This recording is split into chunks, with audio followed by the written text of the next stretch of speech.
మారు మనసు పొందితురని ఇప్పుడు సంతోషించుతున్నాను. ఏలయనగా ఏ విషయంలోనైనాను మా వలన మీరు నష్టం పొందకుండుటకై దైవ చిత్తానుసారముగా దుఃఖపడితిరి. దైవ చిత్తానుసారమైన దుఃఖము రక్షణార్థమైన మారు మనసును కలుగజేయును. ఈ మారు మనసు దుఃఖమును పుట్టించదు, అయితే లోక సంబంధమైన దుఃఖము మరణమును కలుగజేయును. దేవుడు ఇచ్చిన వాక్యాన్ని మన వెనుకలు ఆశీర్వదించిన చిన్న మాట ప్రార్థన చేసుకుందాం. స్తోత్రము తండ్రి, వందనాలు. సర్వోన్నతుడా మీకు వందనాలు. నేరుగా వాక్యంలోకి వెళ్ళుచుండగా సహాయం చేయండి. చెప్పబోచున్న వాక్యాన్ని తండ్రి మీరే మాతో మాట్లాడి సహాయం చేయండి. ఇందులో ఉన్నటువంటి గూఢమైన విషయాలు మాకు బయలుపరచండి, సహాయం చేయండి. మీరే మాతో మాట్లాడి సహాయం చేయమని చిన్న ప్రార్థన మీ సన్నిధి చేసుకోమని యేసు నామములో అడుగుచున్నాము తండ్రి, ఆమేన్. మారు మనస్సు, ఇక్కడ మాట్లాడుతున్నది ఏంటంటే మారు మనసుల గురించి మాట్లాడుతున్నాడు. పోయిన వారం చూసాం మనం మారు మనసు అనేది. పోయిన వారం మారు మనసు గురించి చెప్పుకున్నాము. మారు మనసు ఎన్ని రకాలు ఉన్నాయండి? మారు మనసు 3 రకాలుగా ఉన్నాయి. మారు మనసు ఎన్ని రకాలు? 3 రకాలు. ఒకటి ఏంటంటే జీవార్థమైన మారు మనసు, రెండవది ఏంటంటే రక్షణార్థమైన మారు మనసు, మూడవది అనుదిన మారు మనసు. 3 రకాలు ఉన్నాయి మారు మనసు అనేది. జీవార్థమైన మారు మనసు అంటే ఏమో ఎవరికంటే అది అన్యులు, దేవుని ఎరుగని వారు పొందే మారు మనసుని ఏమంటారంటే జీవార్థమైన మారు మనసు, అంటే జీవం కొరకు మారు మనసు. రక్షణార్థమైన మారు మనసు అంటే రక్షణలో కొనసాగడానికి మారు మనసు కావాలి, అది రక్షణార్థమైన మారు మనసు. అనుదిన మారు మనసు, ప్రతిరోజు మారు మనసు పొందుతూనే ఉండాలి. చెప్పా కదా, మారు మనసు అనేది ఏదో ఒకసారి చేసేది కాదు. బాప్తిసం లాగా ఒకసారి ఇచ్చేసి లైఫ్ లాంగ్ అలా ఉండడానికి కుదరదు. మారు మనసు అనేది ప్రతిరోజు పొందుతూ ఉండాలి. జీవార్థమైన మారు మనసు కొంతమంది వ్యక్తులను కూడా చూపించారు. ఎవరు? కొర్నేలి, నపుంసకుడు, పౌలు గారు. అదే మారు మనసు పొందకుండా భక్తి చేస్తారంట. వాళ్ళెవరు? గారడీ సీమోను కూడా మారు మనసు పొందాడు అంతే. ఏదో నమ్మాడు, బాప్తిసం తీసుకున్నాడు, మారు మనసు పొందాడు, కానీ హృదయం అయితే మారల. కానీ కొర్నేలి కానీ, నపుంసకుడు కానీ, పౌలు గారు కానీ వాళ్ళందరూ మారు మనసు పొంది భక్తిలో కొనసాగుతూ అనేకమైనటువంటి దేవుని కొరకు ఎన్నో ఆశ్చర్య కార్యాలు, అద్భుత కార్యాలు చేశారనమాట. పౌలు గారు అయితే ఏకంగా క్రొత్త నిబంధనలో సగానికి సగం ఆయన రాసినాయి. పౌలు గారు కూడా క్రైస్తవులంటే హింసించాడు. పౌలు గారు. కానీ ఈరోజు ఆయన చెప్పే బోధలు మనం ప్రతి ఒక్క సంఘంలోనూ వినబడుతున్నాయి. అపోస్తల కార్యాలు, హెబ్రీయులు, అలాగనమాట. అలాగే దేవుని కొరకు ఉపయోగపడాలి. ఈరోజు రక్షణార్థమైన మారు మనసు గురించి చెప్పుకుందాము. రక్షణార్థమైన మారు మనసు చదవండి. 2 కొరింథీయులకు రాసినటువంటి 2వ పత్రిక 7వ అధ్యాయము 9 చదవండి.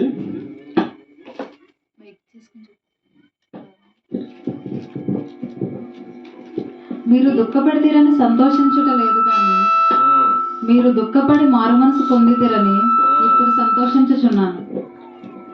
అనగా ఏ విషయంలోనైనాను మా వలన మీరు నష్టము పొందకుండుటకై దైవ చిత్తానుసారముగా దుఃఖపడితే దైవ చిత్తానుసారమైన దుఃఖము రక్షణార్థమైన మారు మనసును కలుగచేయును. ఈ మారు మనసు దుఃఖమును పుట్టించదు. దుఃఖపడ్డారంట. ఇక్కడ 9వ వచనంలో దుఃఖపడి పౌలు గారు ఇది ఎవరికి రాస్తున్నారంటే విశ్వాసులకు రాస్తున్నాడు. 2 కొరింథీ 7వ అధ్యాయం. విశ్వాసులు అంటే ఎవరంటే కొరింథీ సంఘం. అపోస్తలులు 2 కొరింథీ రాసిన పత్రిక 1వ అధ్యాయం చూడండి, 1వ వచనం. ఎవరితో మాట్లాడుతున్నాడు? కొరింథీ సంఘంతో మాట్లాడుతున్నాడు. దేవుని చిత్తము వలన దేవుని చిత్తం వలన క్రీస్తు యేసు యొక్క అపోస్తలుడైన పౌలును క్రీస్తు యేసు యొక్క మన సహోదరుడైన తిమోతియును ఆ, కొరింథీలోనున్న దేవుని సంగమునకును కొరింథీలో ఉన్న దేవుని సంఘమునకు అకయందంతటనున్న పరిశుద్ధులందరికీ శుభమని చెప్పి రాయినది. పరిశుద్ధులకు రాస్తున్నాడు. కొరింథీలో ఉన్నటువంటి సంఘానికి రాస్తున్నాడు. సంఘంలో ఉండే వాళ్ళు ఎవరు? విశ్వాసులా అన్యులా? సంఘంలో ఉండేది ఎవరు? విశ్వాసులు. విశ్వాసులకు రాస్తున్నాడు అన్నమాట. ఏమని అంటున్నాడు ఇక్కడ 9వ అధ్యాయంలో? మీరు దుఃఖపడుతున్నారని సంతోషించటం లేదు కానీ మీరు దుఃఖపడి మారుమనసు పొందుతున్నారని ఇప్పుడు సంతోషించుతున్నారు. ఎందుకని మారుమనసు పొందారు? ఏదో తప్పు చేశారు కాబట్టి వాళ్ళు మారుమనసు పొందారనమాట. దైవ చిత్తానుసారంగా. ఏంటంత దుఃఖపడాల్సిన పని ఏంటంటే వాళ్ళకి? విశ్వాసులే కదా, తప్పులేం చేయరు కదా. తప్పులేం చేయాలనుకుంటే అది మన పొరపాటు. విశ్వాసులు అన్నాక మనం మానవులు అన్నాక తప్పులు చేస్తూనే ఉంటారు ఎవరైనా సరే. కానీ వాటిని ఒప్పుకొని దేవుని సన్నిధిలో ఒప్పుకొని వాటి వైపు చూడకుండా దేవుని తట్టు తిరగాలి. అది మారు మనసు అన్నమాట. ప్రతి దినం ఉండాలి. ఎందుకని వీళ్ళు ఇంత దుఃఖపడుతున్నారు? ఎందుకని పౌలు గారు సంతోషపడుతున్నారు ఈ కొరింథీ సంఘస్థులను చూసి? చూడండి, 1 కొరింథీ పత్రిక 5వ అధ్యాయము 1-2 చదవండి. మీలో జారత్వం ఉన్నదని వదంతి కలదు. మీలో ఒకడు తన తండ్రి భార్యను ఉంచుకున్నాడట. అది జారత్వము. అట్టి జారత్వము అన్ని జనుల్లోనైనా జరగదు. ఇట్లుండి మీరు ఒప్పుంగుచున్నారే కానీ మీరు ఎంత మాత్రం దుఃఖపడి ఇలాంటి కార్యం చేసిన వారు మీలో నుండి వెలివేసిన వారు కాదు. కొరింథీ సంఘంలో అంటే వాళ్ళు కొరింథీ సంఘం అంటే ఇక వాళ్ళకంటే విశ్వాసులు ఇంకెవరు ఉండరు అనమాట. ఆ సంఘంలో ఉన్నటువంటి విశ్వాసులు ఇంకెవరు ఉండరు. అంత బాగా దేవుళ్ళు ఎదిగిన వారు వాళ్ళందరూ. అలాంటి వారిలో అంట ఏముందంట? జారత్వం ఉందంట. జారత్వం అంటే అసలు చెప్పుకోలేనటువంటి జారత్వం. ఏంటిది అది? తండ్రి భార్యను ఉంచుకున్నాడంట. తండ్రి గారి తల్లిని ఉంచుకున్నాడంట.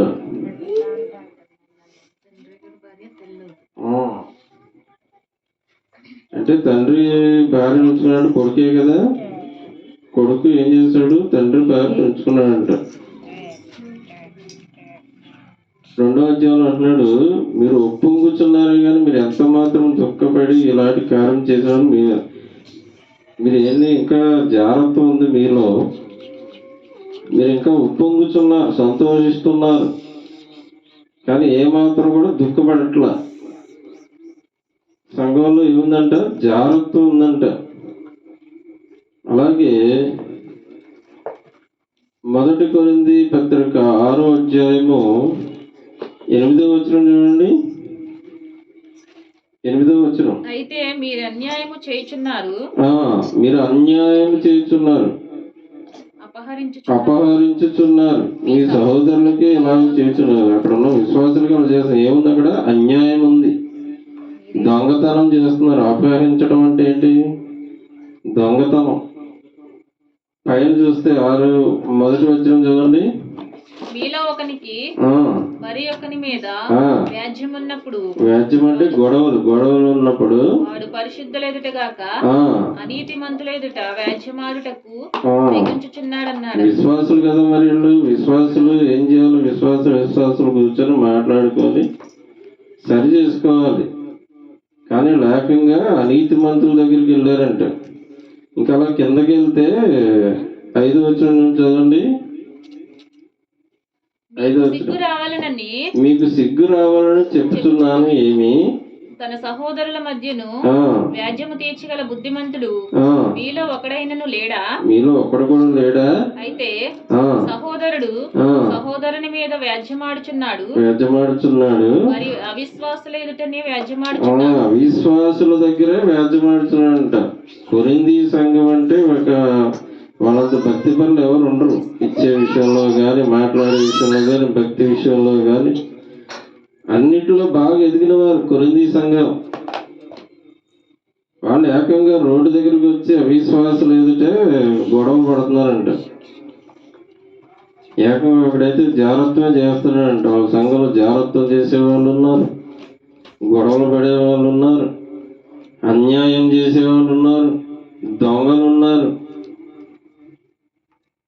వీళ్ళందరూ కొరింథీ సంఘం. వీళ్ళందరూ ఎవరు?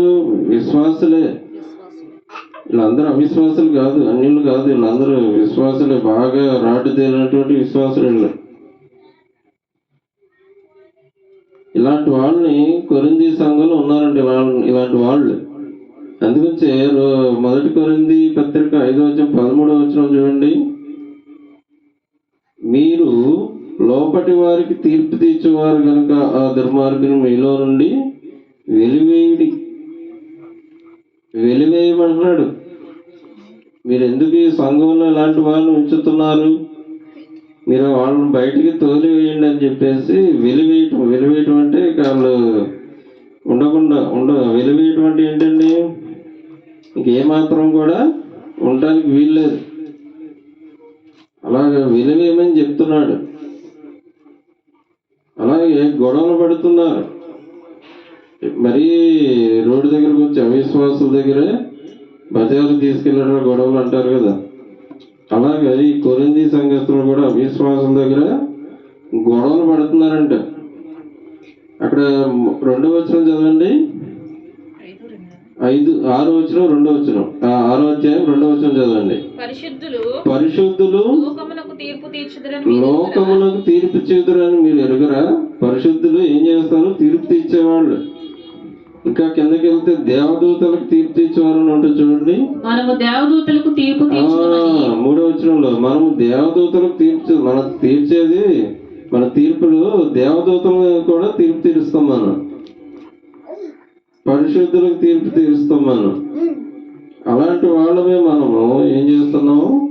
గొడవలు పడుతున్నాం. మరి దారుణంగా అవిశ్వాసుల దగ్గర వదంతి. 5వ వచనం 1వ వచనంలో వదంతి అంటే పుకారు ఉంది. ఆ సంఘంలో ఇలాంటి వాళ్ళు ఉన్నారండి, ఆ సంఘాన్ని మేము అసలు అనే ఒక పుకారు అనేది ఆ కొరింథీ సంఘంలో ఉంది. ఈనాడు క్రైస్తవ లోకంలో కూడా ఇలాంటి సంఘాలే ఉన్నాయి. మనం యథార్థంగా చెప్పుకుంటే సంఘం ప్రతి ఒక్క సంఘంలో ఒకటని కాదు, అన్ని సంఘాలు ఇలాగే ఉన్నాయి. అందులో ఉన్నటువంటి విశ్వాసులందరూ కూడా ఇలాగే ఉన్నారు. ఒకళ్ళొకరు ద్వేషించుకుంటారు, గొడవలు పడుతుంటారు, వ్యభిచారులు ఉంటారు అండి, అవినీతి అన్యాయం చేసేవాళ్ళు ఉంటారు. వాళ్ళు ఏం చేస్తున్నారంటే సంఘంలో నుంచి తీసేయమన్నాడు. అందుకొచ్చి చూడండి 5వ అధ్యాయము 1 కొరింథీ పత్రిక 5వ అధ్యాయము 6వ వచనం చదవండి. మీరు అతిశయపడుట మంచిది కాదు. పులిసిన పిండి కొంచెమైనను పులుపు అంటే ఇక్కడ ఏంటంటే ఇక్కడ పాపం. పులిసిన పిండి అంటే పాపం అన్నమాట. అది పాపం. పులిసిన పిండి కొంచెం ఉందనుకోండి, మొత్తం పిండి అంతా ఏమైపోతుంది? పులిసిపోతుంది. అలాగే సంఘంలో ఇలాంటి వాళ్ళు ఒకళ్ళు ఉంటే చాలండి, సంఘం అంతా కూడా అలాగే తయారవుతుంది. ఒక చెడ్డోడు ఉన్నాడంటే సంఘంలో ఏమైంది, వాడి ద్వారా ఇంకోటికి అంటుకుంటుంది, ఆడి నుంచి ఇంకోటి, ఆడి నుంచి మొత్తం సంఘం అంతా కూడా నాశనం అయిపోయే ప్రమాదం ఉంది. ఏకంగా రక్షణనే కోల్పోయే అవకాశం ఉంది. ఆ దుర్మార్గుల్ని మీరు వెలివేయండి అంటున్నాడు. సంఘంలో ఇలాంటి వాళ్ళు ఎంతమంది ఉన్నారండి? సంఘంలో అనేక మంది ఉన్నారు,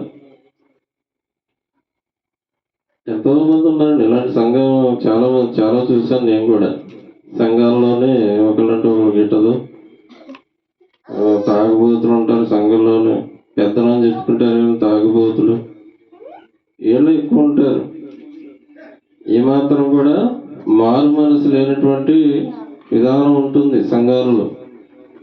అందుగురించి ఇక్కడ 2 కొరింథీ 7 మూలవాక్యంలో మీరు దుఃఖపడి ఎప్పుడైతే ఇవన్నీ చెప్పాడో వాళ్ళకి మారు మనసు కలిగిందంట.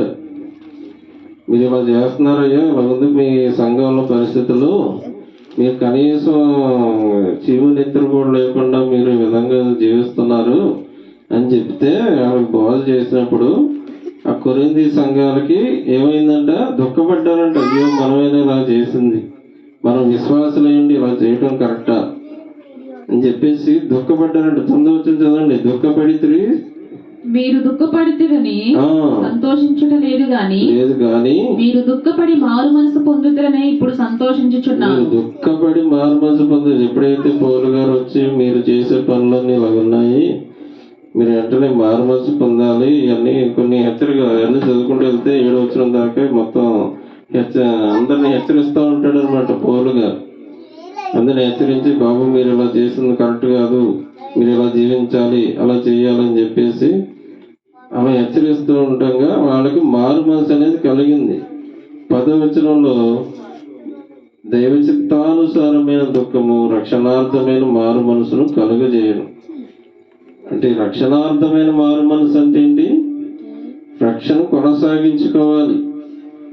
రక్షణ కొరకైన మారు మనసు కాదండి ఇక్కడ. రక్షణని కొనసాగించుకోవడానికి కావలసినటువంటి మారు మనసు అనమాట. మరి వీళ్ళ ఈ కొరింథీ సంఘస్థులు రక్షణ పొందుకున్నవారే, విశ్వాసులే, కానీ ఈ లోపం వాళ్ళ గొడవలు ఉన్నాయి, వేద్యాలు ఉన్నాయి, అన్యాయం ఉంది, దొంగతనం చేస్తున్నారు. అలా కింద చదువుకుంటూ వెళ్తే అన్యాయస్తులు 9వ వచనం చదవండి. 1 కొరింథీ పత్రిక 6:9. అన్యాయస్తులు దేవుని రాజ్యమునకు వారసులు కానేరని మీకు తెలియదా? మోసపోకుడి, జారులైనను, విగ్రహారాధికులైనను, వ్యభిచారులైనను, ఆడంగితనము గలవారైనను, పురుష సంయోగులైనను, దొంగలైనను, లోబులైనను, త్రాగుబోతులైనను, దూషకులైనను, దోచుకుని వారైనను దేవుని రాజ్యమునకు వారసులు కానేరరు. వీళ్ళెవ్వరు దేవుని రాజ్యానికి వెళ్ళరంటారు. అంటే వీళ్ళందరూ ఉన్నారు కొరింథీ సంఘంలో. ఇప్పుడు ఏవైతే చెప్పబడ్డారో, జారులు ఉన్నారు, విగ్రహారాధకులు ఉన్నారు, వ్యభిచారులు ఉన్నారు, ఆడంగితనం గలవారు ఉన్నారు, పురుష సంయోగులు ఉన్నారు, దొంగలు ఉన్నారు, లోపులు ఉన్నారు, వీళ్ళందరూ ఉన్నారంట కొరింథీ సంఘంలో. అందుగురించి పౌలు గారు ఏం చేస్తున్నాడు, హెచ్చరిస్తున్నాడు. వీళ్ళెవ్వరూ కూడా దేవుని రాజ్యంలోకి ప్రవేశించరు, కాబట్టి మీరు వెంటనే మారు మనసు పొందమంటే 2 కొరింథీలోకి వచ్చేప్పటికి వారు మారు మనసు పొందారంట. మనం ఈ లోకంలో జీవిస్తున్నామంటే మన రక్షణను కాపాడుకోవాలి. ఫిలిప్పీ పత్రిక 2వ అధ్యాయము, ఫిలిప్పీ రాసినటువంటి పత్రిక 2వ అధ్యాయము 11 చదవండి. ప్రతి వాని నాలికయు తండ్రి అయిన దేవుని మహిమార్థమై యేసుక్రీస్తు ప్రభువని ఒప్పుకొనున్నట్లును దేవుడు ఆయనను అధికముగా హెచ్చించి 12 చదవండి. కాగా మీరెల్లప్పుడూ విధేయులై ఉన్న ప్రకారము నా ఎదుట ఉన్నప్పుడు మాత్రమే గాక మరి ఎక్కువగా నేను మీతో లేని ఈ కాలమందును భయముతోను వణుకుతోను మీ సొంత రక్షణను కొనసాగించుకోవాలి. కాపరి ఉన్నప్పుడే కాదు, కాపరి లేనప్పుడు కూడా మీ సొంత రక్షణను కాపాడుకోవాలి. సేవకులు ఒకసారి ఉంటారు, ఒకసారి ఉండకపోవచ్చు. కానీ స్వతహాగా మనం ఏం చేయాలి? రక్షణను కాపాడుకోవాలి. రక్షణార్థమైన మారుమనసు ఉండాలి మనకి. ఏదో ఒకసారి జీవార్థమైన దేవుడిని ఎరగలేదు, మారుమనసు పొందుకున్నామంటే సరిపోదు. మనలో కూడా తప్పులు దొరుకుతూ ఉంటాయి. యాకోబు పత్రిక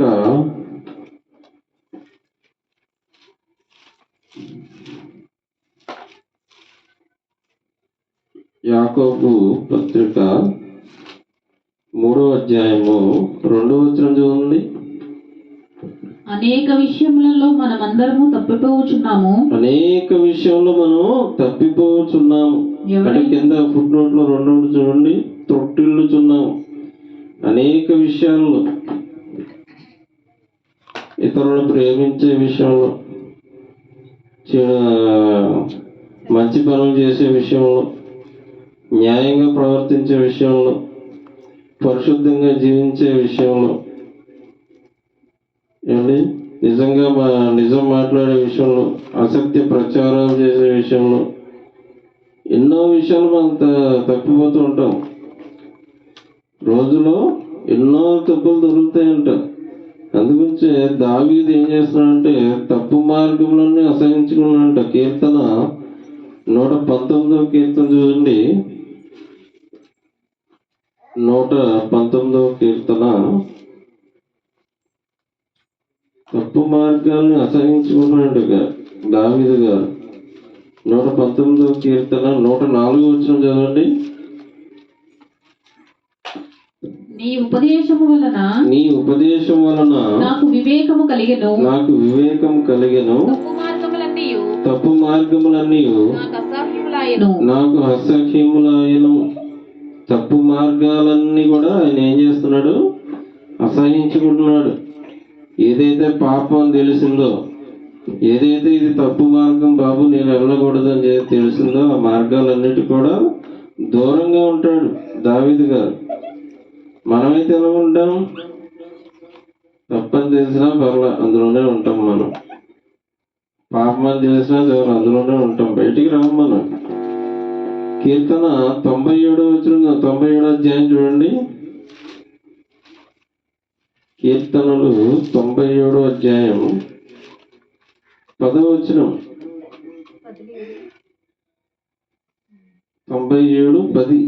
యెహోవాను ప్రేమించువారులారా చెడుతనమును అసహ్యించుకొనుడి. యెహోవాను ప్రేమించువారులారా చెడుతనమును అసహ్యించుకొనుడి. అసహ్యించుకుంటున్నాం మనం. పాపకార్యాలను అసహ్యించుకుంటున్నామా? ఇతరులను ప్రేమించే విషయాన్ని ఆసక్తి కలిగి ఉంటున్నామా? దావీదు గారు ఎంతో భక్తుడు.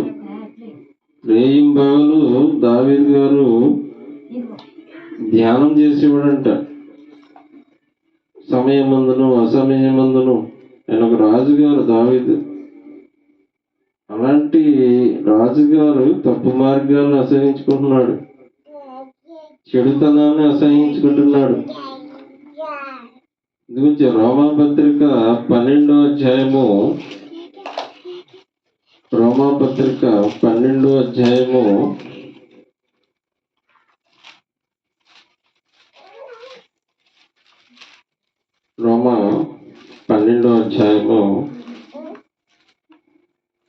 2 చదవండి. మీరు ఈ లోక మర్యాదను అనుసరింపక ఉత్తమమును అనుకూలమును సంపూర్ణమునై ఉన్న దేవుని చిత్తమేదో పరీక్షించి తెలుసుకున్నట్లు మీ మనసు మారి నూతన మగుట వలన రూపాంతరము పొందిరి. 1వ వచనం చదవండి. 12:1. కాబట్టి సహోదరులారా పరిశుద్ధమును దేవునికి అనుకూలమైన సజీవ యాగముగా మీ శరీరములను ఆయనకు సమర్పించుకొనుడని.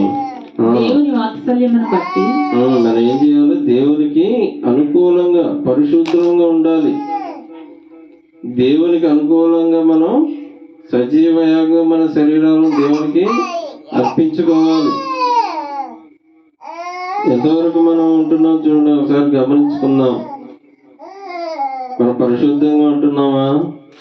లేదా మారుమనసు ఉందా మనలో? ఇప్పటికీ క్రైస్తవులు ఇంకా మారలేదండి. నిజమైన మారు మనసు అనేది క్రైస్తవుల్లో రాలా. ఒకరిని ప్రేమించడం తెలియదు, ఎంతసేపు బూతులాడుతూ ఉంటారు, ఒకరిని ద్వేషిస్తూ ఉంటారు, ఏమండి తాగుతూ ఉంటారు, తిరిగిపోతూ ఉంటారు. సంఘంలోనే మరి సంఘంలోకే వెళతారు వీళ్ళందరూ. సంఘానికి వెళ్ళి ప్రతి ఆదివారం పాటలు అన్నీ బాగా పాడతారు, అన్నీ బాగానే చేస్తారు. కానీ మనసు మాత్రం ఎప్పుడు ఎలా ఉంది, రక్షణ పొందక ముందు ఎలాగుందో రక్షణ పొందిన తర్వాత కూడా అలాగే ఉంది, ఇంకా ఎక్కువైంది. మనం ఏం చేయాలి? పరిశుద్ధంగా దేవునికి మన శరీరాలను అర్పించుకోవాలి. ఆయనకు అనుకూలంగా, ఆయనకి ఏ విధంగా అనుకూలం? పవిత్రంగా ఉండటం అనుకూలం, పరిశుద్ధంగా ఉండటం అనుకూలం. పరిశుద్ధంగా మనం దేవునికి అర్పించుకోవాలి. అపోస్తల కార్యములు 2వ వచనం చూడండి, 2వ అధ్యాయము. అపోస్తల కార్యములు 2వ అధ్యాయము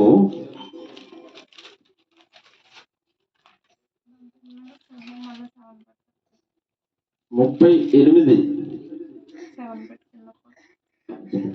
పేతురు, మీరు మారు మనసు పొంది పాప క్షమాపణ నిమిత్తము ప్రతివాడు యేసుక్రీస్తు నామమున బాప్తిస్మము పొందుడి, అప్పుడు మీరు పరిశుద్ధాత్మను వరము పొందుదురు. ఈ వాగ్దానము మీకు. మీరు మారు మనసు పొంది పాప క్షమాపణ నిమిత్తము ప్రతివాడు యేసుక్రీస్తు నామమున బాప్తిస్మం పొందుడి. ఎవరు వీళ్ళు? ఎవరి గురించి చెప్తున్నాడు అంటే యూదుల గురించి చెప్తున్నాడు. యూదులు అంటే ఎవరు? దేవుని సొంత ప్రజలు, యేసుక్రీస్తు యొక్క సొంత ప్రజలు. యేసుక్రీస్తు యోధా గోత్రపు సింహం, యూదుల నుంచి వచ్చాడు యేసుక్రీస్తు ప్రభు. నా ఇంటి పేరు గెల్ల సంతానం, గెల్ల వల్ల అబ్బాయిని అంటారు. అలాగా యూదులు యూదయ సంతానం వాడు యేసుక్రీస్తు. చూడండి 14వ వచనం చదవండి. 1వ అపోస్తల కార్యములు 1వ అధ్యాయం 14వ వచనం. యూదయ మనుషులు అయితే పేతురు 11 కూడా నిలిచి బిగ్గరగా వారితో ఇట్లనెను, యూదయ మనుషులారా, యూదులతో మాట్లాడుతున్నాడు. వీళ్ళు ఏం చేశారంటే అపోస్తల కార్యములు 2వ అధ్యాయం 1వ వచనం చదవండి. పండుగ వచ్చిందంట. పండుగ రోజు యెరూషలేములో అందరూ కూడుకుంటారంట. పెంతెకొస్తు అనే పండుగ దినాన వాళ్ళందరూ ఏం చేశారు? అందరూ ఒక చోట కూడి ఉన్నారు. మన క్రిస్మస్ పండుగ ఎలా వస్తే చుట్టాలు వీళ్ళందరూ వచ్చి ఎలాగైతే ఇళ్లలో అందరూ కలిసి సంతోషంగా గడుపుతారో ఆ విధంగా యూదయ జనాంగం అందరూ కూడా యెరూషలేములో పండుగ చేసుకోవడానికి కూడుకున్నారు. యూదులంటే సిలువ వేసింది ఎవరు? యేసుక్రీస్తు సిలువ వేసింది ఎవరు? యూదులే, అన్యులు కాదు, ఎవరు కాదు, మన విశ్వాసులే. యేసుకి చూడండి 36వ వచనం చూడండి, 2వ అధ్యాయము 36. 2:36. మీరు సిలువ వేసిన ఈ యేసునే. సిలువ వేసింది ఎవరు? యూదుల్లో ఏంటంటే యేసుక్రీస్తుని అంగీకరించలేదు స్వకీయులు. యేసుక్రీస్తు బాగా దగ్గర వాళ్ళు, సొంత జనాంగం యూదులంటే. యూదులు ఏం చేశారు? యేసుక్రీస్తుని సిలువ వేశారు. యేసుక్రీస్తుని సిలువ వేయటం కాదు, బరబ్బాని, అనీతిమంతుడు అన్యాయస్తుడైనటువంటి బరబ్బాని యేసుక్రీస్తు బదులు విడిపించారంట. నీతిమంతుడినేమో సిలువ వేశారు, అనీతిమంతుడినేమో విడుదల చేశారు. అంటే చూడండి ఎంతటి మనసు ఉందో చూడండి. నీతిమంతులను ద్వేషించే మనసు. మనం మత్తయి సువార్త వీటిలో చదువుకుంటే యూదులంట యేసుక్రీస్తు మీద పగబట్టారంట. ఈయన్ని ఎప్పుడు చంపుదామా అని ఎదురు చూస్తూ ఉన్నారు యూదులు. అలాగా ఈ పేతురు పేతురు గారు ఏం చేస్తారంటే అపోస్తల కార్యం 2 మొత్తం చదువుకుంటూ వెళ్తే అక్కడ బోధ చేస్తూ ఉంటాడు యూదులకి. ఇగో మీరు సిలువ వేసిన యేసుక్రీస్తు ప్రభునే దేవుడు 23 వచనం చదవండి. మొదటి అధ్యాయం 23 వచనం. దేవుడు చదవండి. అప్పుడు వారు 23 మొదటి అధ్యాయము 23 వచనం అపోస్తల కార్యంలో. అప్పుడు వారు యూస్తు అను మారుపేరు గల దేవుడు నిశ్చయించిన సంకల్పమును ఆయన భవిష్యత్ జ్ఞానమును అనుసరించి అప్పగింపబడిన ఈయనను మీరు దుష్టుల చేత సిలువ వేయించి చంపితిరి.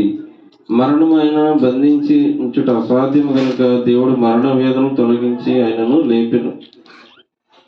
యూదులకి హెచ్చరిస్తున్నాడు పేతురు గారు, మీరు ఇలా చేశారయ్యా, కనీసం మీలో మారు మనసు లేదని చెప్పేసి అలా చెప్పండి. మీరు ధ్యానించండి ఇంటికి వెళ్ళినప్పుడు. అదంతా ఏంటంటే సువార్త చేస్తాడు యూదులకి. మీరు పండగలు చేసుకున్నారు బాగానే ఉంది, కానీ అసలైన యేసుక్రీస్తుని మీరు అంగీకరించలేదు. ఆయన లోకరక్షకుడు. ఏకంగా మీరు బరబ్బాను విడిపించి నీతిమంతుడైన యేసునేమో మీరు సిలువ వేయించారని అదంతా చెప్తా ఉంటాడు. వచ్చిన అధ్యాయం అంతా అదేనమాట. చెప్పుకుంటూ వెళ్తా 36 వచనంలో ఏమన్నాడు చదవండి. మీరు సిలువ వేసిన ఈ యేసుని దేవుడు ప్రభువుగాను క్రీస్తుగాను నియమించెను. ఇది ఇశ్రాయేలు వంశమంతయు రూఢిగా తెలుసుకొని చెప్పాను.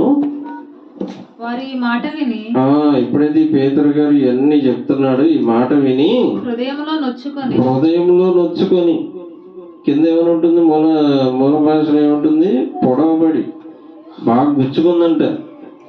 అయ్యా బాబు, మనమేనా యేసుక్రీస్తుని సిలువ వేయించిందని బాగా హృదయంలో నొచ్చుకొని, సహోదరులారా మేమేమి చేతుమని పేతురును కడమ అపోస్తలులను అడగగా, ఎప్పుడైతే ఈ వాక్యం చెప్పాడో ఇవన్నీ చెప్తున్నాడో వినంగానే వాళ్ళ హృదయంలో నొచ్చుకొని అడుగుతున్నారు పేతుర్ని, మేమేమి చేతుమని పేతుర్ని కడమ అపోస్తలులను అడగా, మేమేమి చేయాలైతే ఇప్పుడు అని అడుగుతుంటే పేతురు గారు అంటున్నాడు, చదవండి. మీరు మారు మనసు పొంది క్షమాపణ నిమిత్తము ప్రతివాడు యేసుక్రీస్తు నామమున బాప్తిస్మం పొందుడి. అప్పుడు మీరు పరిశుద్ధాత్మను వరము పొందుదురు. ఏం చెప్తున్నాడు అయ్యా, మరి ఇప్పుడైతే ఏం చేయాలంటే మీరు ఏం లేదు, మీరు మారు మనసు పొందండి, మారు మనసు పొంది బాప్తిస్మం తీసుకుని పరిశుద్ధాత్మను పొందుకోమని చెప్తున్నాడు. అలాగా రక్షణార్థమైన మానవ మనసు యూదులు కూడా పొందారనమాట.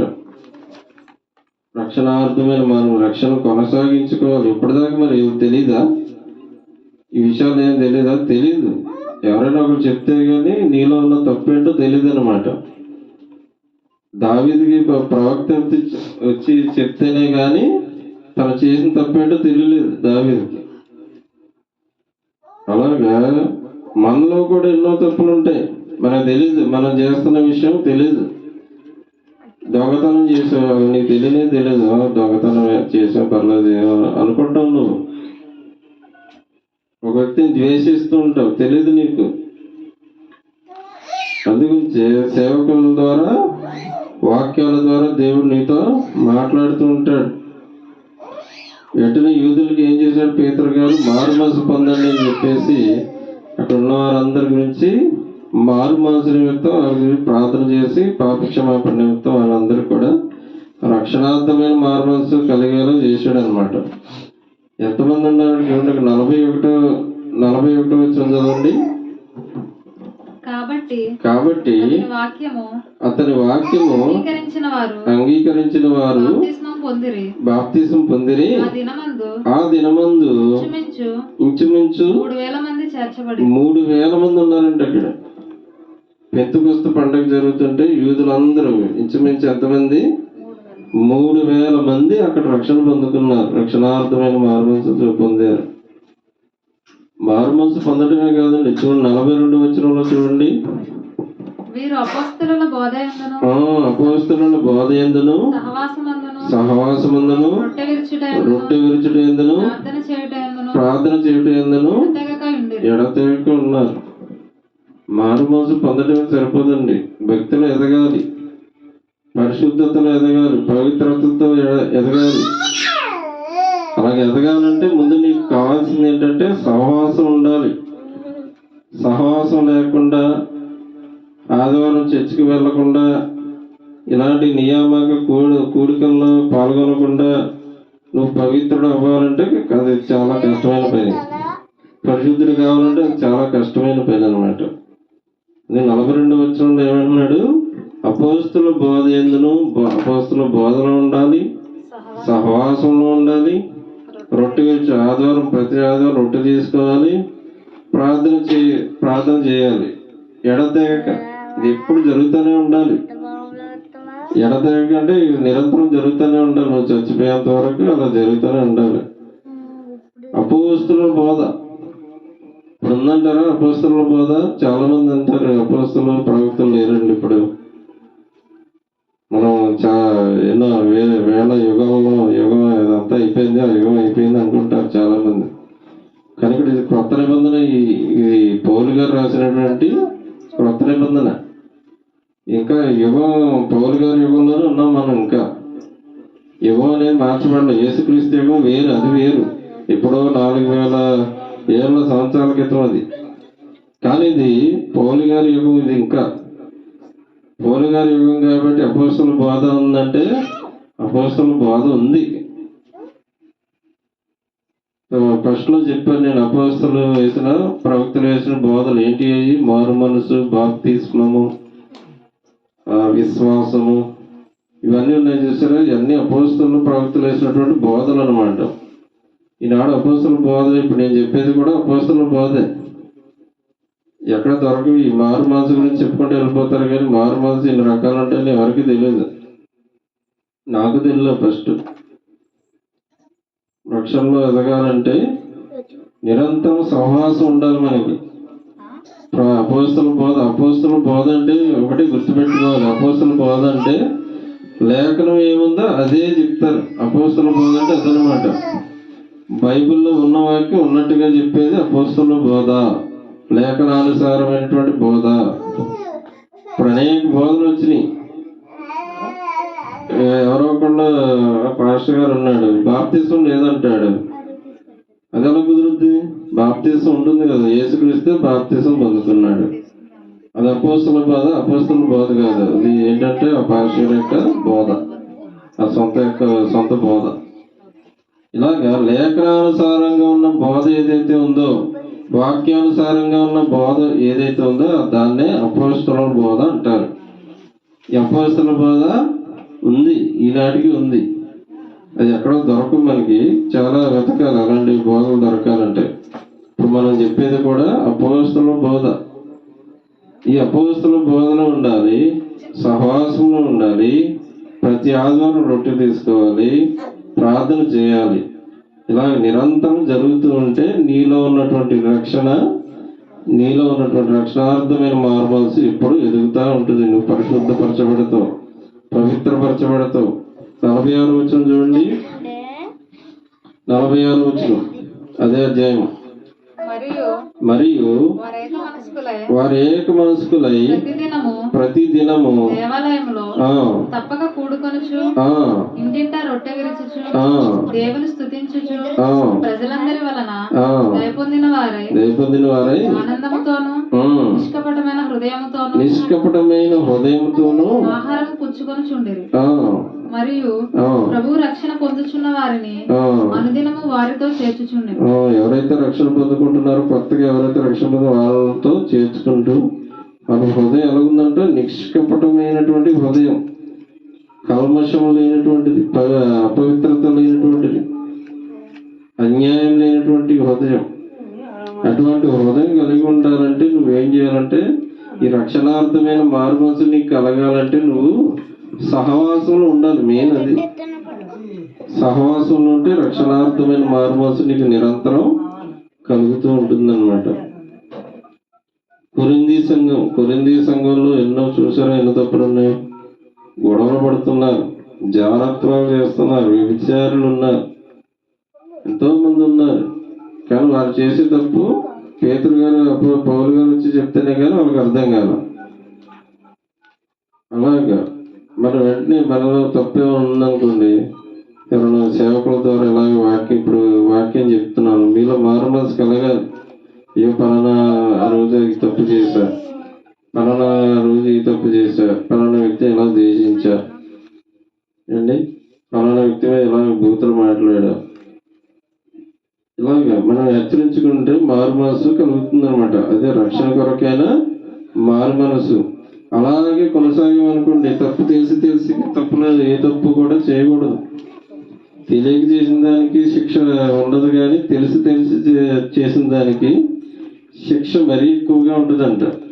నీకు తప్పని తెలుసు, అయినా కానీ నువ్వు అందులో కొనసాగుతున్నావు అనుకో, నీకు ఇంకా శిక్ష అనేది 1000 రెట్లు ఎక్కువగా ఉంటుందన్నమాట.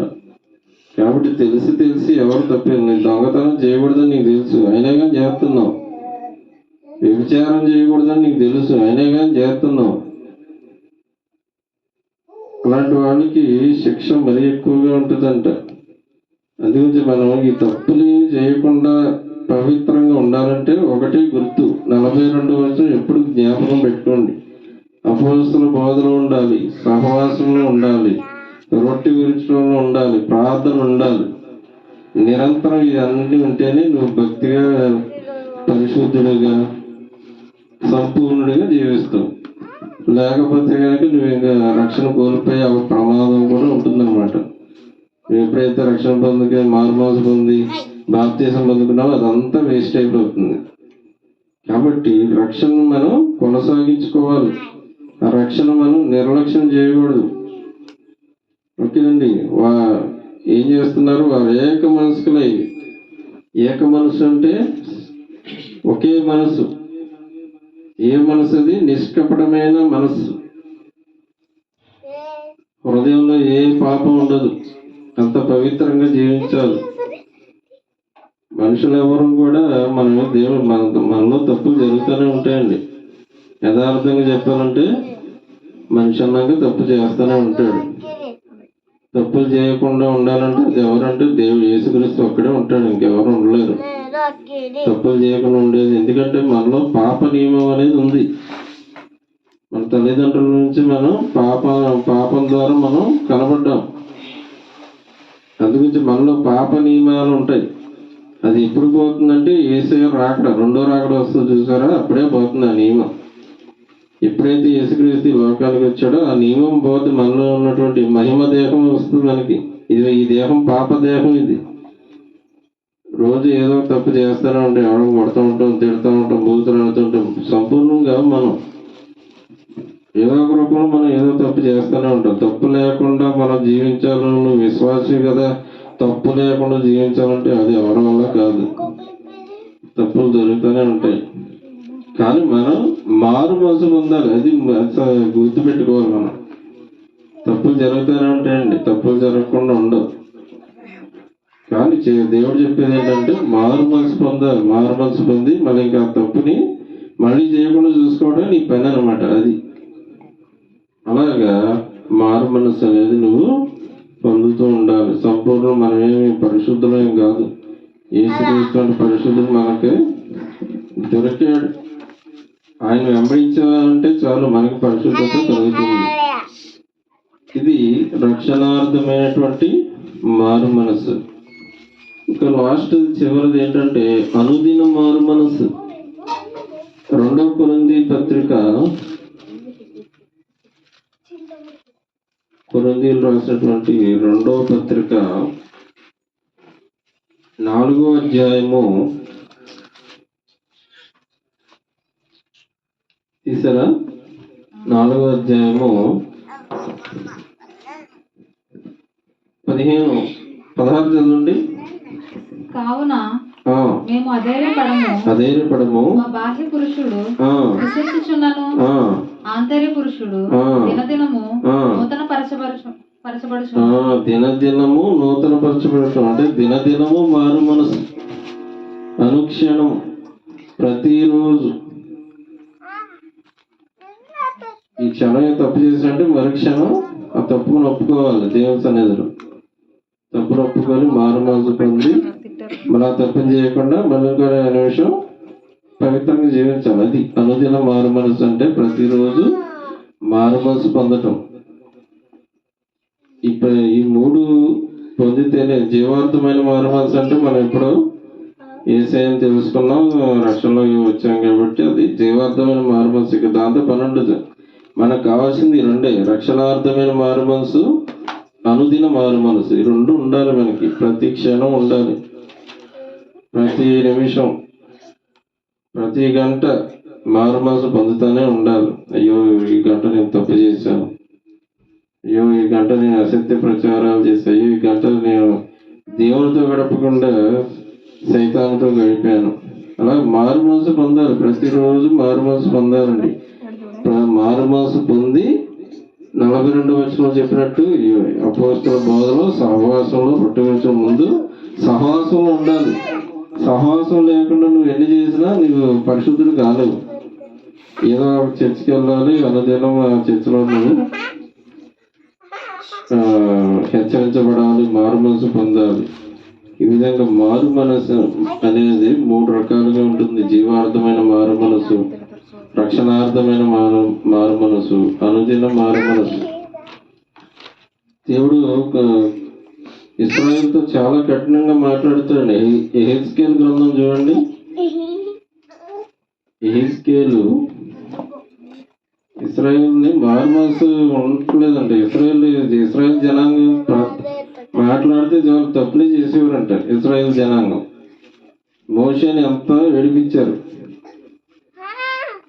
వాళ్ళతో చెప్తున్నాడు ఇశ్రాయేల్ జనాంగంతో. యెహెజ్కేలు గ్రంథము 18వ అధ్యాయము 30 వచనం చదవండి. కాబట్టి ఇశ్రాయేలీయులారా ఎవని ప్రవర్తనను బట్టి, చాలా జాగ్రత్తగా 30వ వచనం. కాబట్టి ఇశ్రాయేలీయులారా ఎవని ప్రవర్తనను బట్టి వానికి శిక్ష విధింతును. మనసు త్రిప్పుకొని మీ అక్రమములు మీకు శిక్షా కారణములు కాకుండానట్లు వాటన్నిటిని విడిచిపెట్టాలి. అది మనం చేయాల్సిన పని. మన ప్రవర్తన ఎలా ఉంది? ఇక్కడ ఇశ్రాయేలు మాట్లాడితే తప్పు చేస్తారు. అందుగురించి దేవుడు ఏమన్నాడంటే ఇశ్రాయేలుతో, ఎవరి ప్రవర్తన వారికి శిక్ష విధించును. నీ ప్రవర్తన మంచిదైతే నీకు శిక్ష ఉండదు, కరుణ చూపిస్తాను. కానీ నీ మనసు గనక అక్రమమును గనక వెంబడించినట్లయితే నీకు కంపల్సరిగా శిక్ష ఉంటుంది. ఇశ్రాయేలులారా ఎవరి ప్రవర్తనను బట్టి వారికి శిక్ష విధించును. కాబట్టి మనసు త్రిప్పుకొని మీ అతిక్రమములను మీకు శిక్షాకారము కాకున్నట్లు వాటన్నిటి నుండి వాటిని విడిచిపెట్టమంటున్నాడు. విడిచిపెట్టాలి. నీలో అక్రమం ఉందా, అన్యాయం ఉందా, అసత్యాలు ఉన్నాయా, ద్వేషించే హృదయం ఉందా, ఇవన్నీ ఉంటే కనుక నువ్వు శిక్షకు పాత్రుడు. దేవుడు నిన్ను కంపల్సరీగా శిక్షిస్తాడు అనమాట. కాబట్టి నువ్వేం చేయాలంటే ఈ శిక్ష రాకుండా ఉండాలంటే నువ్వేం చేయాలో వాటన్నిటినీ విడిచిపెట్టుడి. తప్పు చేస్తేనే కదా ఎవరైనా శిక్షించేది.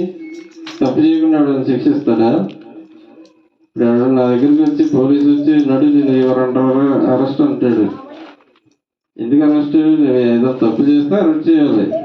తప్పు చేయకుండా ఎందుకు అరెస్ట్ చేస్తారు?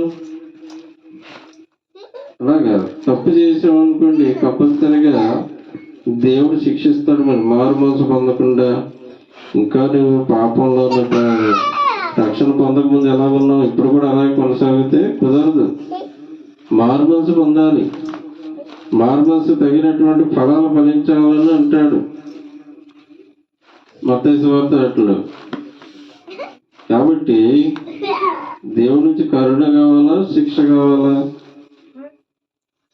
చాలా మంది శిక్ష కావాలని కోరుకుంటారు, పాపాన్ని విడిచిపెట్టరు, మారుమనసు పొందరు, చేసిన తప్పులే మళ్ళీ చేస్తూ ఉంటారు.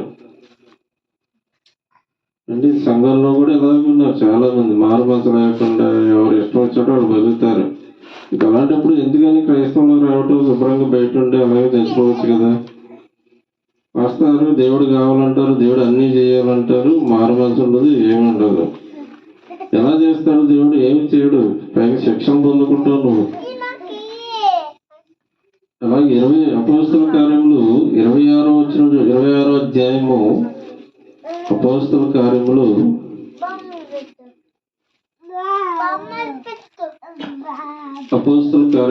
26వ అధ్యాయము తీసారా? 26వ అధ్యాయము 20వ వచనం చదవండి.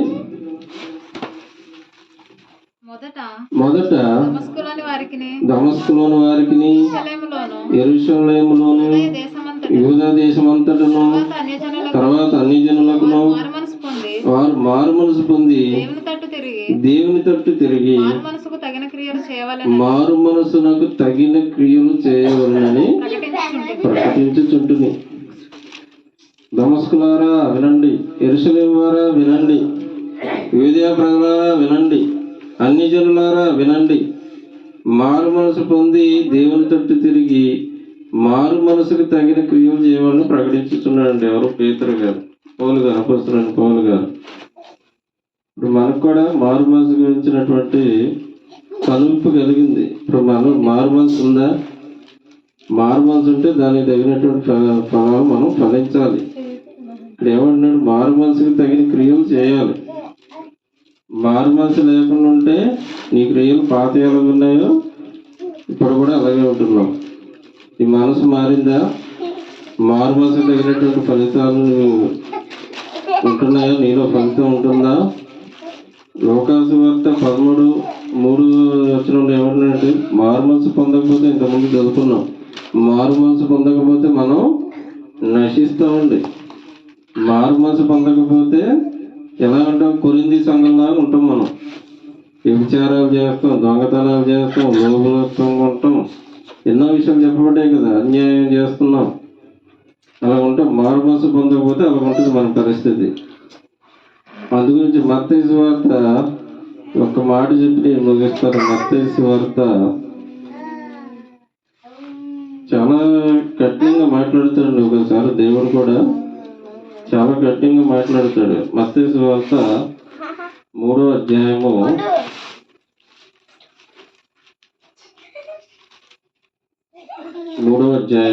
10వ వచనం చదవండి.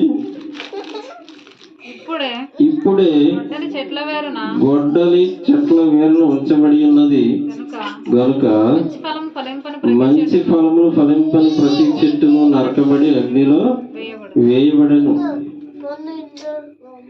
చెట్టు అంటే ఇక్కడ విశ్వాసం అన్నమాట. ఒక చెట్టుని పెరగకుండా చేయాలంటే ఏం చేయాలి? గొడ్డలతో వేరు నుంచి నరుక్కుంటూ వెళ్ళాలి. వేరు నుంచి నరుక్కుంటూ వెళ్తే పెరగదు, అది మళ్ళీ పెరగదు. మళ్ళీ పైనుంచి నరుక్కుంటా, పై నరికే వదిలేసాం అనుకోండి, మళ్ళీ పక్క నుంచి పెరుగుతూ ఉంటుంది. అలాగా ఒక మొక్కని ఏ విధంగా అయితే అక్కడ పెరగకుండా ఉండాలంటే గొడ్డలు ఏం చేయాలి? గొడ్డలు పెట్టుకొని వేర్ల మీద నరకాలి. మరి మనుషులు చంపాలంటే గొడ్డలు ఎక్కడ పెట్టాలి చెప్పండి? మనుషుల్ని కాలు దగ్గర పెడితే మళ్ళీ బతుకుతాడు, చేయి దగ్గర పెడితే మళ్ళీ బతుకుతాడు. అదే పీక దగ్గర వేసాడు అనుకోండి గొడ్డలు పట్టుకొని, మళ్ళీ ఇంకా తిరిగి లేవని కూడా లేవాడు, చచ్చిపోతాడు. అలాగే ఇక్కడ దేవుడు మాట్లాడుతున్నాడు. గొడ్డలి నీ పీక మీద పెట్టి మాట్లాడుతున్నాడు. దేవుడు ఏమంటున్నాడు? గొడ్డలి చెట్ల వేరును ఉంచబడి ఉన్నది కనుక మంచి ఫలములు ఫలింపని ప్రతి చెట్టును నరకబడి అగ్నిలో. ఎందుకు? మారుమనసు లేదు, ఏమీ లేదు, ఇంకెందుకు మరి బ్రతకటం? దేవుడు కోపం వచ్చింది అనుకోండి, అంతే, గొడ్డలు పట్టుకొని ఈ పీక మీద వేస్తాడు, అంతే, నరకానికి పోతావు. అగ్ని అంటే నరకం. నరకానికి పోతే మారు మనసు పొందకపోతే నరకమే గతి, ఇంకా నీకు వేరే గతి లేదు. సినిమాలో అట్లా చూస్తుంటాం కదా, పీక మీద పెట్టి, కత్తిని పీక మీద పెట్టి ఏం చేస్తారు? విడిపించు, చెప్పు. ఎన్ని సినిమాలు చూడట్లేదు మనం? అలాగే ఇక్కడ కూడా దేవుడు ఏం మాట్లాడుతున్నాడు అంటే, చెట్ల మీద గొడ్డలు పెట్టాడు. మనుషులు చంపాలంటే పీక మీద పెట్టాలి గొడ్డలు. ఒక ఏటి వేసామంటే మళ్ళీ ఇంకా తిరిగి లేవరు కూడా లేవడు అనమాట. కాబట్టి మారు మనసు పొందని ప్రతి వ్యక్తిని కూడా దేవుడు అగ్నిలో పాడవేస్తాడు. కాబట్టి మారు మనసు పొందుదాం. మారు మనసు పొందడమే కదండి, మారు మనసు తగిన ఫలం తగిన విధంగా మనం జీవించాలి. మారు మనసు తగిన విధంగా మనం జీవిస్తున్నామని జీవించట్లేదు, చాలా వరకు జీవించట్లేదు. అందుగురించి దేవుడు ఏం చేస్తాడు, ఇలాంటి వాక్యాల ద్వారా హెచ్చరి. ఎందుకని దేవుడు ఈ వాక్యం మరి మాట్లాడు, పరిశుద్ధాత్మ దేవుడు మరి మనలో ఇలాంటి మారు మనసు లేకుండా ఉన్నాయో ఒకసారి ఆలోచించుకుందాం. ఇక్కడ చెట్ల మీద ఫలాలు మనం ఫలించకపోతే దేవుడు ఏం చేస్తాడు, మనం తీసుకెళ్ళి నరకాగ్నిలో పడేస్తాడండి. లోకాసువార్తలో మారు మనసు పొందకపోతే మనం నశించిపోతామని ఉంది. కాబట్టి మారు మనసు తగినటువంటి ఫలాలు ఫలిద్దాం. మారు మనసు లేకపోతే ఇప్పుడు మారు మనసు పొందుదాం, దేవుడిని అడుగుదాం. దేవుడి ఇచ్చిన వాక్యం దీవించను గాక. ఆమేన్. కళ్ళు మూసుకోండి.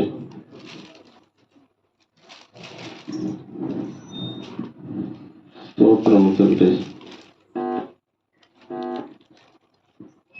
మారు మనసు నీ విషయాలు మాతో మాట్లాడే విధానానికే మీకు వందనాలు తండ్రి.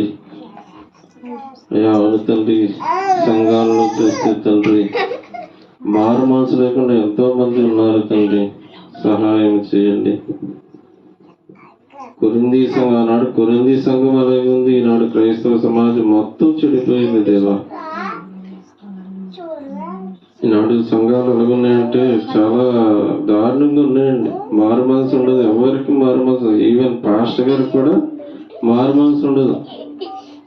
ఎంతమంది చూడలేదని పాస్టర్లు, తప్పులు చేసే పాస్టర్లు చూసాం, ఎంతో మంది చూసాం. మన ఈ మధ్యన ఎవరో పాస్టర్ గారు అమ్మాయిని తీసుకుని వెళ్ళిపోయాడంటే, సంఘంలో ఉన్న అమ్మాయి.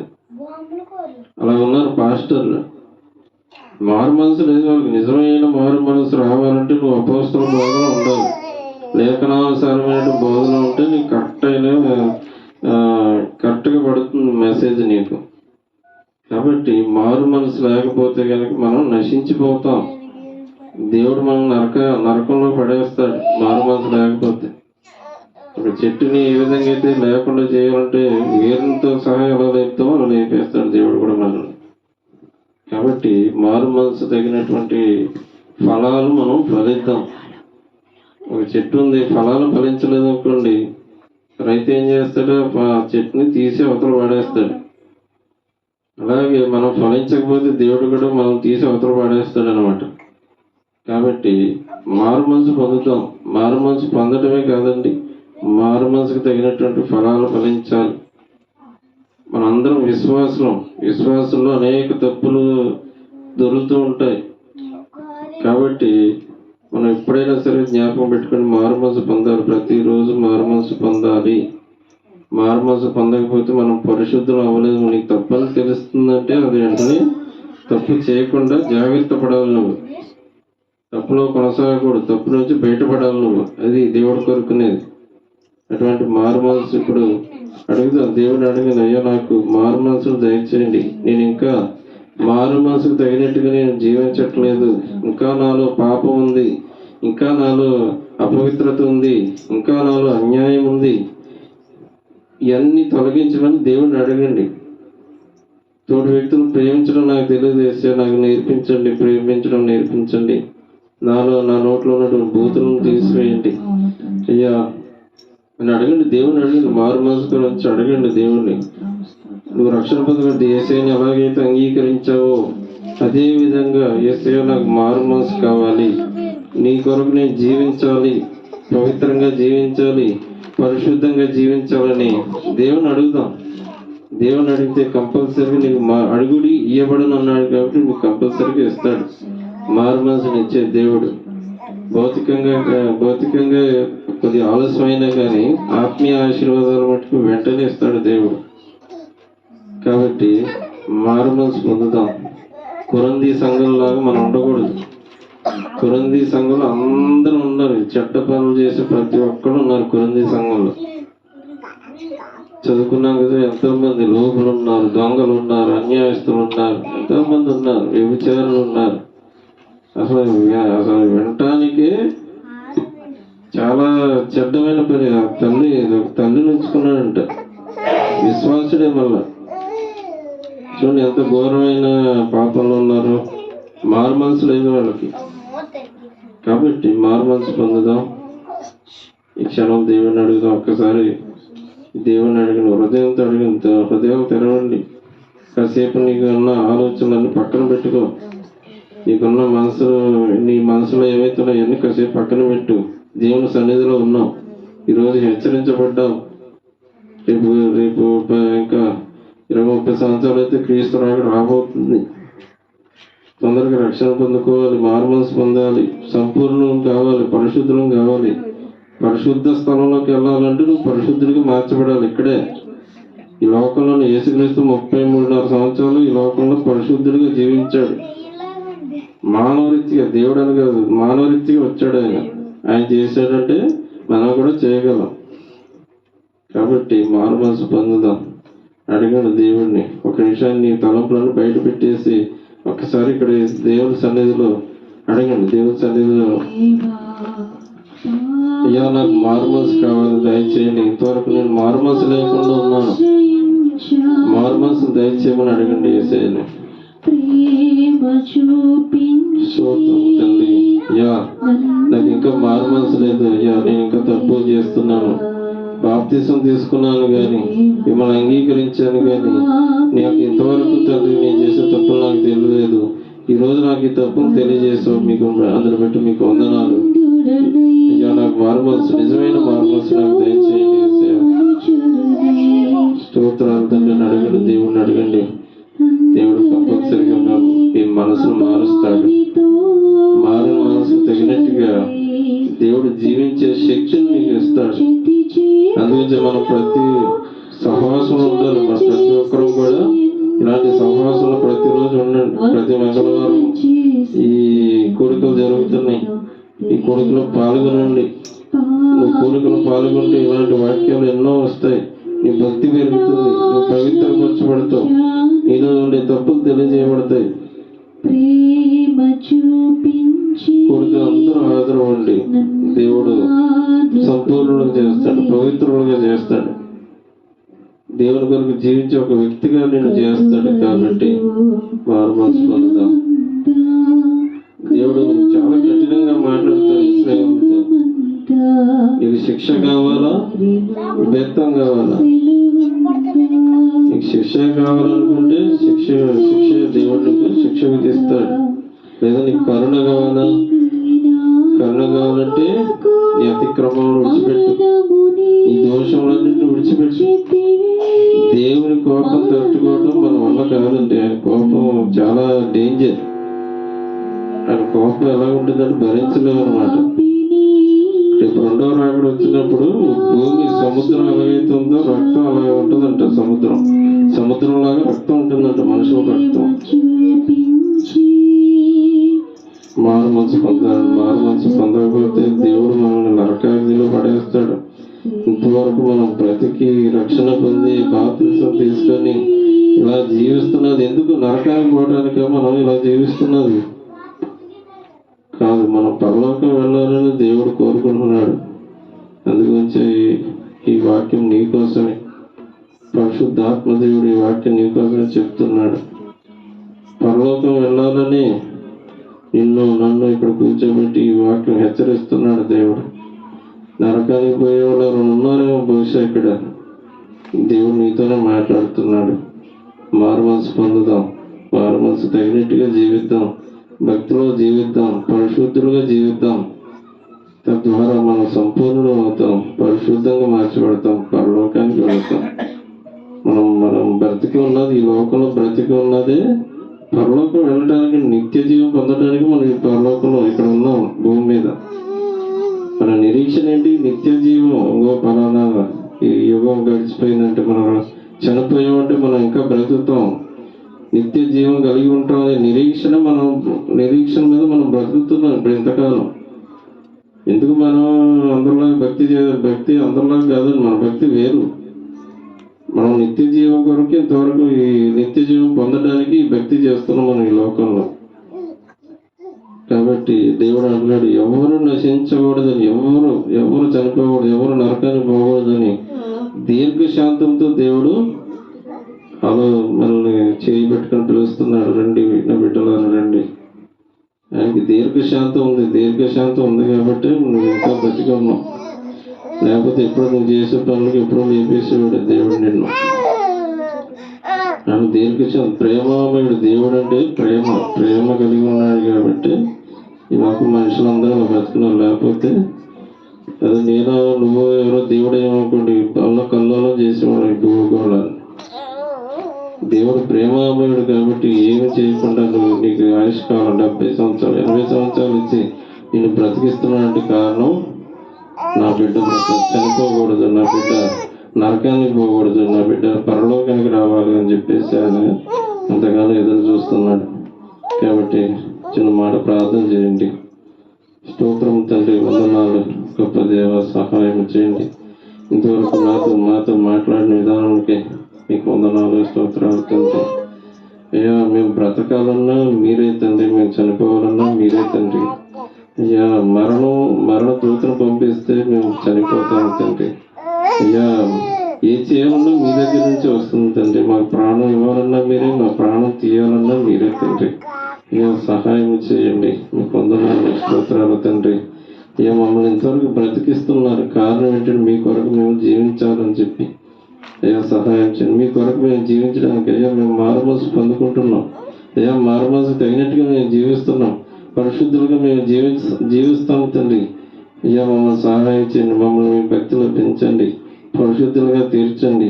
అయ్యా మేము పరలోకి వెళ్ళడానికి మాకు సహాయం చేయండి దేవా. మీకు వందనాలు. మేమెవరు నశించిపోకూడదు తండ్రి. ఇక్కడ ఉన్న వాళ్ళు ఎవరు కూడా నశించిపోకూడదు తండ్రి. అందరూ పరలోకానికి రావాలి, సహాయం చేయండి. అటువంటి మనసును మాకు దయచేయమని మీకే వందనాలు, స్తోత్రాలు చెల్లించుకుంటూ అయ్యా పరిశుద్ధాత్మ ద్వారా మాతో మాట్లాడిన విధానానికి మీకు వందనాలు, స్తోత్రాలు చెల్లించుకుంటూ ఇంకా మారు మనసు లేని వాళ్ళు ఎవరైనా ఉంటే తండ్రి ఇప్పుడే వాళ్ళని ముట్టుకోనండి, తాకండి, మారు మనసును దయచేయమని అయ్యా మీకు వందనాలు, స్తోత్రాలు చెల్లించుకుంటూ చిన్న ప్రార్థన మీ సన్నిధికి చేసుకోమని యేసు పరిశుద్ధ నామమున అతి వినయముగా వేడుకొంచున్నాము తండ్రి. ఆమేన్.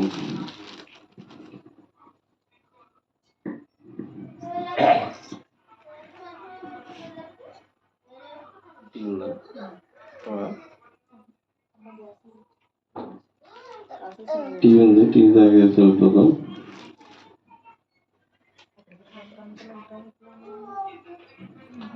పాట పాడుతాను.